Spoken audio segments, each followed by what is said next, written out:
running for me is really very important for my mental well-being. I make this quite clear in the book in that throughout my life, I've gone through quite a few fairly dark episodes of anxiety and depression.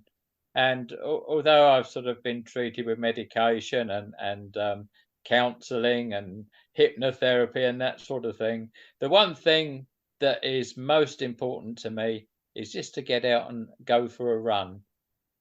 It's amazing when your brain is all muddled and all sorts of thoughts are going on.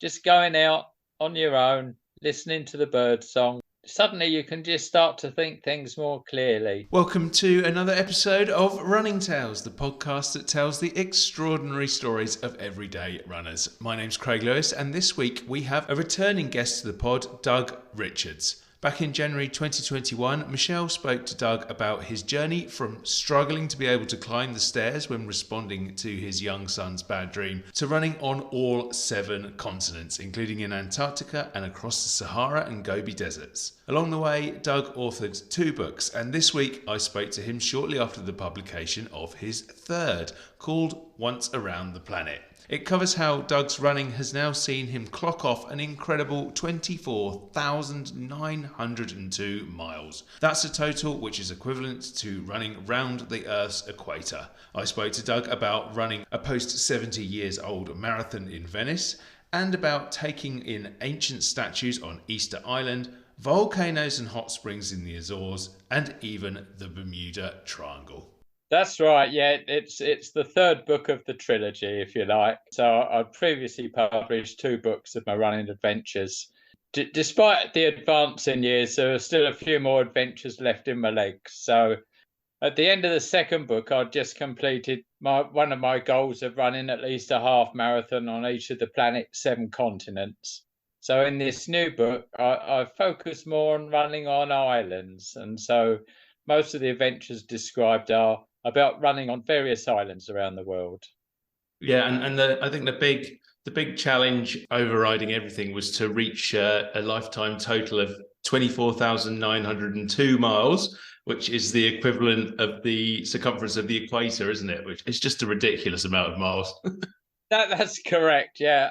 I suppose I'm a bit of an anorak in that I'd always, from the very first run I ever did, which was 1 mile long, I've always kept a record of my runs in terms of sort of distance and the time it took, and a few notes about the run itself. Initially, that was just on pen and paper, but then in later years, I managed to transfer that to an Excel spreadsheet. So it's all on a spreadsheet now. And so I could gradually watch that total mileage accumulate over the years, and then I realised that I was probably only about 1 year away from actually achieving that target. So that was my goal. So for those people listening who maybe haven't listened to your previous podcast with us, you spoke to Michelle before, they may not know how long you've been running, how you got into running, without being pejorative about it, how old you are now, because that's an interesting part of your story as well, isn't it?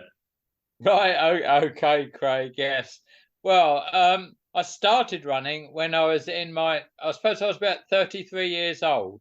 Now, I hated running at school. Couldn't see the point of it. I liked sport, but there had to be a ball involved.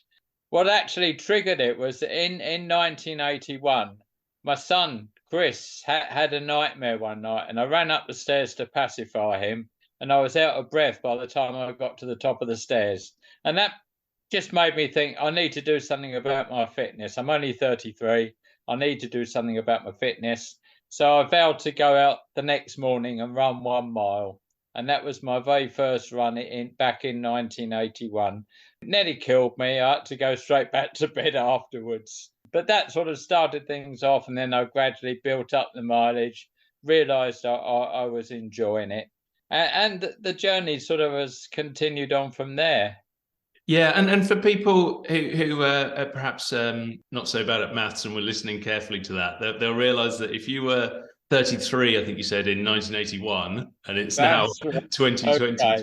that you are running into your 80s now, aren't you? That's right, I think. I've just turned 75. I'm not quite in my 80s yet, but I've See, turned my 70. maths is terrible, I told you.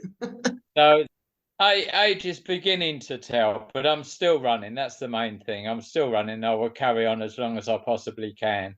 Yeah, so Doug, tell people about some of the adventures you've been on recently, because you mentioned you've been doing some island hopping. And if I have a little look at the back of the book here, it's quite exciting in itself. It talks about running amongst ancient statues on Easter Island, volcanic rim trails in the Azores, lava formations in Cyprus, and even off to the Bermuda Triangle. That's correct. Yeah, as I said earlier, I've sort of focused on islands. The Easter Island trip was just an amazing experience. I mean, I was very, very lucky to be able to go out there. It's one of the most remote islands in the world. It's right in the middle of the Pacific Ocean. It's thousands of miles away from anywhere. So it's a tiny island, but it's famous for these huge stone carved statues that head-like figures which are dotted around its coastline. And even among experts, there's no agreement as to exactly who made those statues, why they were there, what did they represent, where did the people come from who first inhabited Easter Island. Some people think they came from the Polynesian islands to the west, others think they came from South America from the east. And as I say, even the experts can't agree. So it's one of the most fascinating places I've ever visited in the world.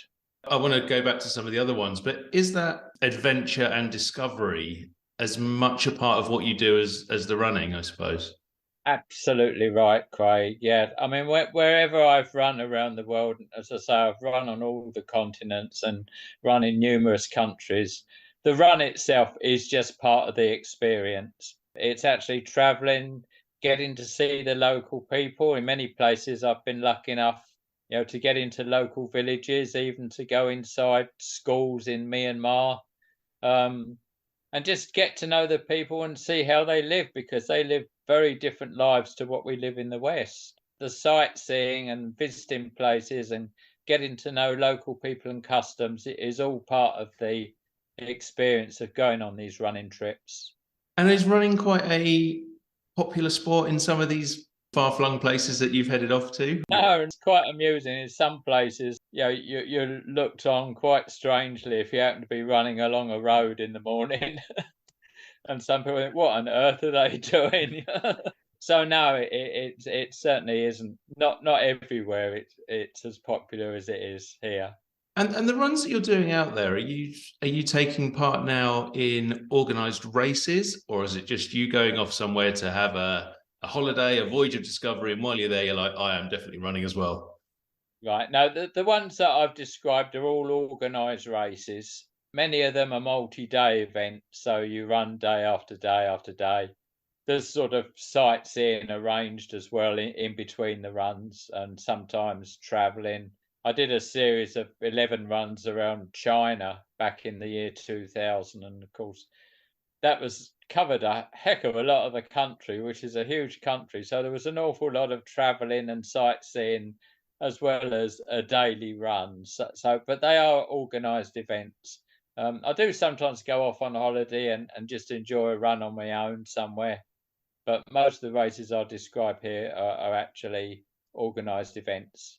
Yeah, and what sort of distances for people who haven't read the book yet? What sort of distances are you covering on those events these days? Well, mostly these days, I would say up to half marathon. I did have an ambition, which I announced to my family a few years back, that I would like to complete one more full marathon after the age of 70. And so that is described in the book. I went and ran the Venice Marathon. I mean, Venice is the actual city of Venice. It is, in fact, on an island. It's a lagoon island, the famous city. So I managed to run the Venice Marathon. So that completed my goal of running a marathon after I'd reached the age of 70. But I think from now onwards, probably half marathons will be my absolute maximum.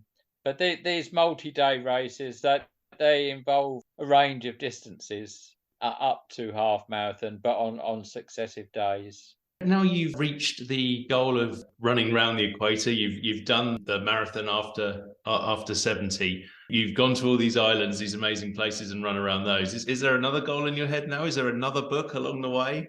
I don't think there'll be another book. I suppose my next goal would be I'm a bit of a park run fanatic.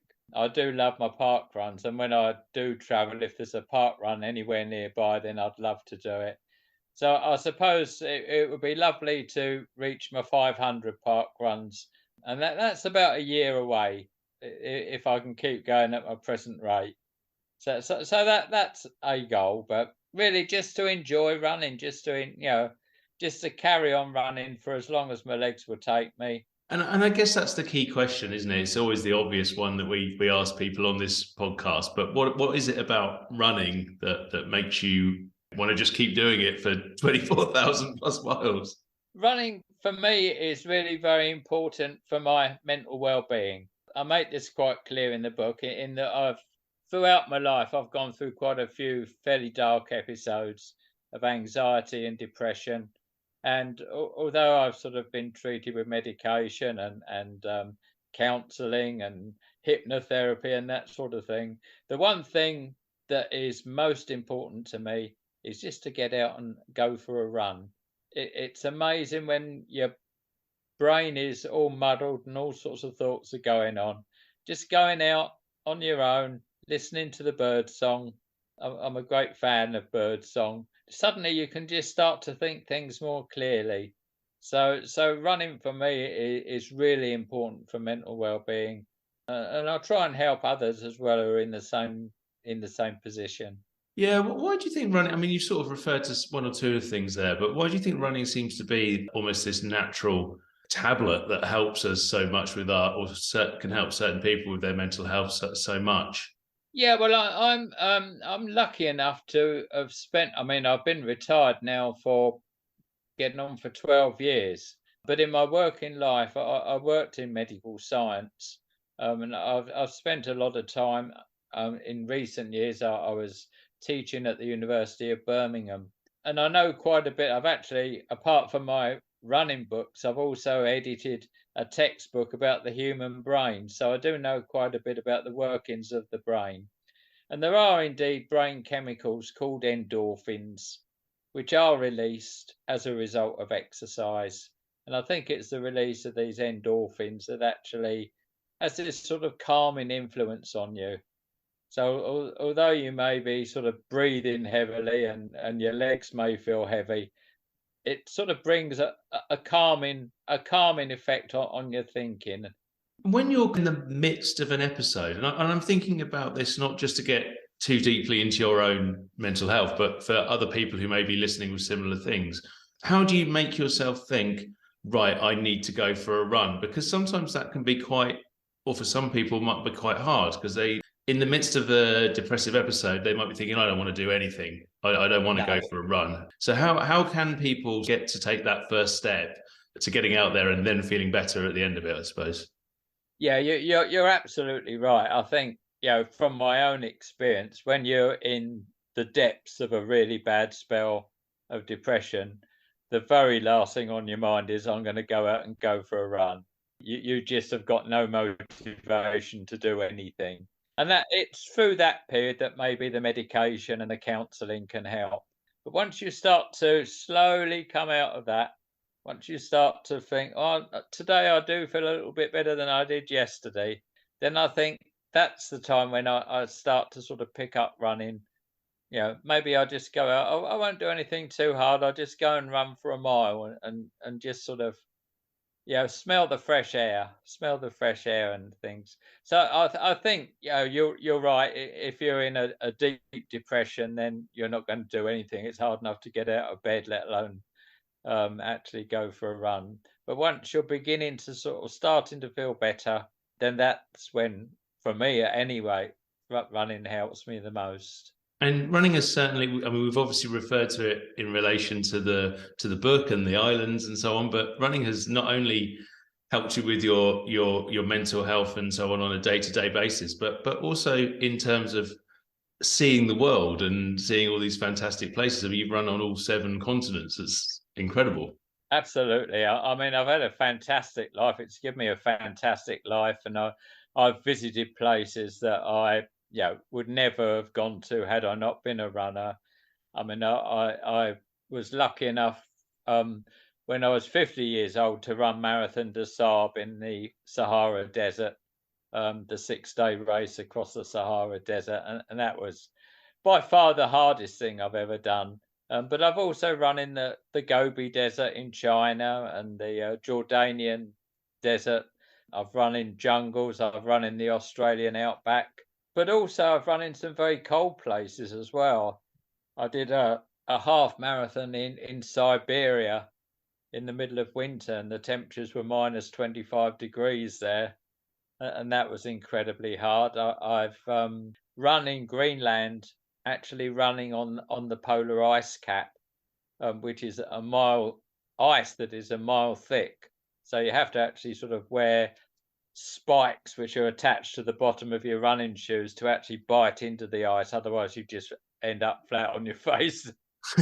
So that was an amazing experience, and probably the most amazing place I've visited is Antarctica. To run a half marathon actually on the Antarctic Peninsula was it's almost like visiting another planet. It's just so unlike anywhere else in the world. When you go out and run in these incredible places, I'm guessing as you've gone on, it's just like, oh, I'm going to top it and go to the next one and the next one and the next one. But how do you sort of start on that journey? Because most people who get into running, they might go and do a half marathon and then a marathon. They might go, oh, I really want to do London, and then they probably go, oh, that's cool. I've done all my great big running goals, but you've got now. I'm going to go up to all of these other amazing places. Yeah, I'm just fascinated by travel and different people, different cultures. It just, as I said earlier, the run is just part of the whole travel experience. I just like to try lots of different places, lots of different cultures, lots of different types of scenery, extremes of climate, if you like, from the very, very bitterly cold of Siberia to the Sahara Desert. You're just exposing yourself to all sorts of different challenges, and the key to doing it is basically to research well before you go. So everywhere that I go, I research if races have been held the previous year. I see the sort of problems that the runners encountered and how you might, in terms of equipment and training, how you might actually be able to cope with those problems. Do you have support crews when you're doing those huge events as well? Not personally, no. I mean, the Marathon des Sables is very much unsupported. I mean, that's the whole Yeah. basis of it is that you're self-supporting all the way through, and you've got to not only cook your own food, you've got to carry it around with you for the 6 days and carry everything with you. So no, there aren't support crews actually on the runs themselves. Usually, if they're multi-day events, then there's somewhere where you can stay in the night time in between. Taking on events like this, I mean, we've spoken about anxiety and depression, and I know that sometimes those are not conditions which are logical, particularly in the moment. But I suspect running across deserts and across the poles and so on, it must develop some sort of mental resilience and self belief within you, I suppose. Oh, absolutely. When I did that first 1 mile run after my son's nightmare, if you told me where that journey was going to take me in life, there is no way. And one of the phrases I like to say to people that has prompted me to enter these strange races is, don't be afraid to scare yourself. A lot of these challenges scared the life out of me when I first saw them. But then you read about it, and as I say, you research and you think, well, if I do this, then that's going to help me. And so by sort of researching, you can actually prepare yourself for each of these adventures. And then when you complete it, you just you can hardly believe that you as a person actually did that. And it gives you great self belief for future events. To what extent do you think running can help people in their everyday lives? Oh, well, I think, generally, I mean, it's now widely accepted that exercise is good for you. Now, people say that running is, very cheap. All you really need is a pair of trainers, but we all know that there's lots of other stuff to spend your money on these days in terms of running. But I mean, any form of exercise is good for you. I happen to love running. I mean, I know a lot of people within my sort of wider family love doing long walks, but can't see the benefits or can't see the joy in running because it's too harsh for them. But I think any form of exercise, we're all different. We all take to different, I'm not particularly a gym type person. For me, just going out and having a run is all I need to do. And I just picked up on that kind of then the rest of the family out hiking or whatever. What do they do when you're running across Antarctica or Easter Island or something for a few? No, they keep in touch whenever they can. I mean, that they enjoy following my adventures. My son, my daughter, my brother, my sister, they all enjoy actually following me while I'm out in these crazy places doing these daft races and are just enjoying it. Are just very, very supportive. I mean, both my son and my daughter have both done some running as well. Chris, my son, has done some marathons and has been he's in the armed forces, so he's had a pretty active life. So in some ways, they've followed in my footsteps in terms of liking running. As we mentioned earlier, you're now entering towards your eighth decade of life. Yes. Is running getting harder now? Are you starting to find, oh my word, this is a real challenge now beyond what it used to be? Definitely. I mean, it's inevitable, but definitely you get slower. I think I seem to be picking up a few more injuries than I used to. I've been very lucky through my running career in having no really long extended period with an injury. You obviously pick up the minor niggle from now and again. I seem to be getting a few more injuries, and maybe it takes a little bit longer to get over them.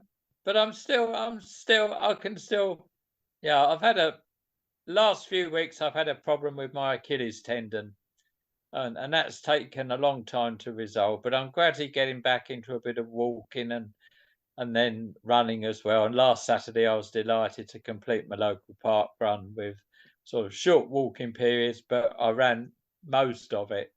So that for me was a bit of a triumph. And other than park run, are there any other races around the world or anywhere else lined up at the moment? Not for the moment. I'm treading cautiously. To be perfectly honest, the COVID pandemic hit me quite hard. I've run a few 10Ks since the pandemic, but I haven't really travelled very much. The last travelling I did was the one you mentioned in the Bermuda Triangle, which was really as the pandemic was unfolding. So at the moment, I'm being taking it steady, taking it cautiously. I'm hoping to do a couple of 10Ks later in the year, local 10Ks, and then next year possibly to look at a little bit of travel again. I'm actually looking at a race in Iceland, which I believe you have only just come back from. But Yeah. an Iceland volcano. There's a half marathon, but there's also a quarter marathon option, which involves running around the rim of a volcano. So that is probably a manageable distance, and obviously there's no sort of time limit. So maybe that would be my next overseas adventure. Oh well, I can tell you, as I say, having just been out there, it's an absolutely beautiful place. So yeah, if you can get out there and do some running out there, then I'm sure you'll absolutely love it out there for sure. Just to kind of get towards finishing off, I wanted to kind of ask you what you would say to anybody else who was back in that position where you were, not being able to get up the stairs properly, and we're thinking in the back of their head, maybe I should try running. Yeah, well, I say it happened back in 1981, and that was the year of the very first London Marathon, if you remember. Up until then, marathon runners were just considered to be superhuman beings, way above what anyone else could do. And then all of a sudden, on your television screens, you saw ordinary people like you and I actually running a full marathon distance. And it was that actually sort of made me think, well, if they can do it, why can't I do it? And so, yeah, I'd say to anyone who was in that position, who's, getting past, moving in towards the middle years, if you like, and beginning to think, oh, I can't do what I used to be able to do, just to give running a try. I mean, it's running today is very different. It's much more widely participated in than it ever was back in, in my early days. In my early days, you could enter marathons, but there were no sort of city 10Ks or 5Ks or half marathons. The running boom has just increased incredibly over recent times. And so there's plenty of opportunities. One of the other things I do in my spare time is I'm a run leader, and I actually sort of run Couch to 5K courses for our local council and introduce people to running. And I've run about 25 of these courses now, and I've got so many hundreds of people who I've introduced to running who just say, they're just so grateful. And on the very last course, there was even a lady in her 80s who hadn't started running, and she started and she completed Couch to 5K, and it was just amazing to see the joy on her face. I think it really has changed a little bit, actually, running from, you talk about those early days of the London marathons in the 80s. And I remember even growing up that the runners you used to see jogging around your local village or town or whatever they were super fit, athletic looking types. And these days you kind of get all sorts of ages and sizes of people, and people of different abilities at different times running around. And I think park run is partly responsible, but yeah. I think parkrun is very responsible. It's amazing to see the range of people that you actually get, of all ages, of all sizes. And of course, they're even encouraging people to walk the 5K as well. So in recent weeks, I've had to walk 6 consecutive park runs because of this Achilles problem, but I'm now back to running it. But no, anybody can do it. It doesn't matter who they are. Anybody can have a go at it. Absolutely. Right, Doug, just to finish off, I want to give you a chance to plug the book. Tell everyone listening what it's called, where they can get it, and I know we've spoken about it all, but maybe another little brief overview of what it's all about. Yes, okay. Well, the book is called Once Around the Planet. The subtitle is Running 24,902 Miles, which, as you say, is the distance all the way around the equator. And that is a distance that I achieved towards the end of last year. I actually achieved it at the end of one of our local park runs. So it's the third book of my running travels. And on this occasion, I focus mainly on running on islands. So the Azores, Cyprus, Bermuda, Venice, which is the lagoon island, and of course Easter Island, a tiny dot in the middle of the Pacific Ocean. You can get the book from any of the big bookstores, Waterstones, WH Smith's. You can obviously get it on Amazon. It's available in paperback, or if you're a Kindle person, you can buy it as an ebook. I just hope anyone who buys it, enjoys the journey. You'll read that it's not just success after success after success. There's lots of ups and downs, but hey, that's life. It's how you deal with the ups and downs and come out the other side that count. Fantastic, Doug. That's brilliant. We'll obviously stick some details about the book as well in the show notes for anyone who wasn't able to catch that. But I'd encourage everyone. I've just got a couple of chapters in, but I'd encourage everyone to go and give it a read as well. And Doug, thank you so much for joining us once again on Running Tales You're podcast. very welcome. No, you're very welcome. Thank you, Craig. Thanks again to Doug for joining us on the Running Tales podcast. If you liked his story today, please give us a positive rating or review wherever you listen to the podcast. Remember, you can also catch up with everything we do on our social media channels across Facebook, Instagram, Twitter, and on YouTube, where we post all of our episodes in full as well. Thank you again for joining us on this week's Running Tales podcast. Make sure to check out what we do on our Substack page as well, runningtales.substack.com, and we'll see you again next week.